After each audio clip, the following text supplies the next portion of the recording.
கோவையில் Indian racing league போட்டியின் 3வது சுற்று இன்று நிறைவடைந்தது. ஜேகே டயர்ஸ் ஆதரவுடன் நடந்த இந்தியன் ரேசிங் ஃபெஸ்டிவலின் 3வது சுற்று கோயம்புத்தூரில் உள்ள காரி மோட்டார் ஸ்பீட்வேயில் நிறைவடைந்தது.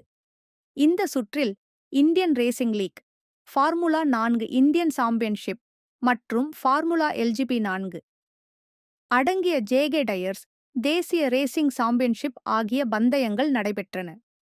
Indian racing league Goa aces JA racing அணியின் டிரைவரான ராவல் ஹைமன் இந்த சீசனின் தனது 2வது வெற்றியை பதிவு செய்தார். 2ஆம் நாள் நடந்த IRL டிரைவர் பி பந்தயத்தில் ஐக்கிய இராச்சியத்தைச் சேர்ந்த ராவல் ஹைமன் 26 நிமிடங்கள் 46.480 வினாடிகளில் பந்தயத்தை முடித்து முதலிடத்தை பிடித்தார்.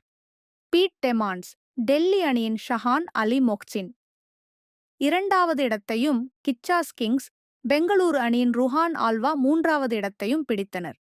Formula 4 Indian championship formula 4 Indian சாம்பியன்ஷிப்பில் ஷேன் சந்தாரியா, இட்சுகி சாடோ மற்றும் இஷான் மாதேஷ் ஆகியோர் வெற்றி பெற்றனர். பந்தயம் 2இல் சென்னை டர்போ ரைட்டர்ஸ் அணியின் ஷேன் சந்தாரியா வெற்றி பெற்றார். அவர் தனது சீசனின் 2வது வெற்றியை பதிவு செய்தார். லுவிவே சம்புட்லா 2வது இடத்தையும், இட்சுகி சாடோ 3வது இடத்தையும் பிடித்தனர். பந்தயம் 3இல் அகமதாபாத் அபெக்ஸ் ரேசர்ஸ் அணியின் ஜப்பானிய வீரர் இட்சுகி சாடோ வெற்றி பெற்றார். சம்புட்லா மீண்டும் 2வது இடத்தை பிடித்தார். இஷான் மாதேஷ் 3வது இடத்தை பிடித்தார். பந்தயம் 4இல் கொல்கத்தா ராயல் டைகர்ஸ் அணியின் இஷான் மாதேஷ் வெற்றி பெற்றார். இது அவருக்கு இந்த சீசனின் 2வது வெற்றியாகும். சாய் சிவா சங்கரன் 2வது இடத்தையும், ஷேன் சந்தாரியா 3வது இடத்தையும் பிடித்தனர். ஜேகே டயர்ஸ் தேசிய ரேசிங் சாம்பியன்ஷிப் ஃபார்முலா NCP 4 பிரிவில் ஸ்போர்ட்ஸ் அணியின் துருவ் கோஸ்வாமி மற்றும் டார்க் டேன் ரேசிங் அணியின் மெஹுல் அகர்வால் ஆகியோர் வெற்றிகளைப் பெற்றனர். பந்தயம் 3இல் போலோவிலிருந்து தொடங்கிய பெங்களூரைச் சேர்ந்த துருவ் கோஸ்வாமி 22 நிமிடங்கள் 4.600 வினாடிகளில் வெற்றி பெற்றார். டார்க் டான் ரேசிங் அணியின் தில்ஜித் TS 2வது இடத்தையும், மெஹுல் அகர்வால் 3வது இடத்தையும் பிடித்தனர். பந்தயம் 4இல் டார்க் டான் ரேசிங் அணியின் மெஹுல் அகர்வால் வெற்றி பெற்றார். இது அவருக்கு இந்த வார இறுதியில் கிடைத்த 3வது வெற்றியாகும். அவரது அணியின் வீரர் தில்ஜித் 2வது இடத்தையும், கோஸ்வாமி 3வது இடத்தையும் பிடித்தனர். அடுத்த சுற்று பந்தயங்கள் கோவா ஓசன் ஃப்ரண்ட் ஸ்ட்ரீட் சர்க்கியூட்டில் நடைபெறவுள்ளன. இறுதிப் போட்டி மும்பை ஸ்ட்ரீட் சர்க்கியூட்டில் இரவு பந்தயமாக நடக்கும். Today we are on the second round of our JK Tyre National Racing Championship, the 28th year, and the Indian Racing Festival round 3.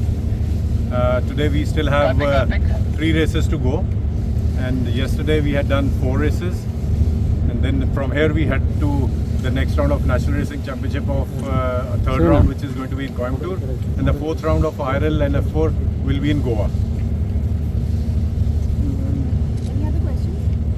Sir, what do you have to say about the Goa and Mumbai circuits where it is the first time in India we are going to have open circuit race? Last year we had a street race in Chennai. Before that it was Hyderabad. So this year it's Goa and Mumbai. So we can see, you all can see how motorsports is growing in India, and this is the best part about this. And with JK Tyre behind it, it will grow a lot in the coming years.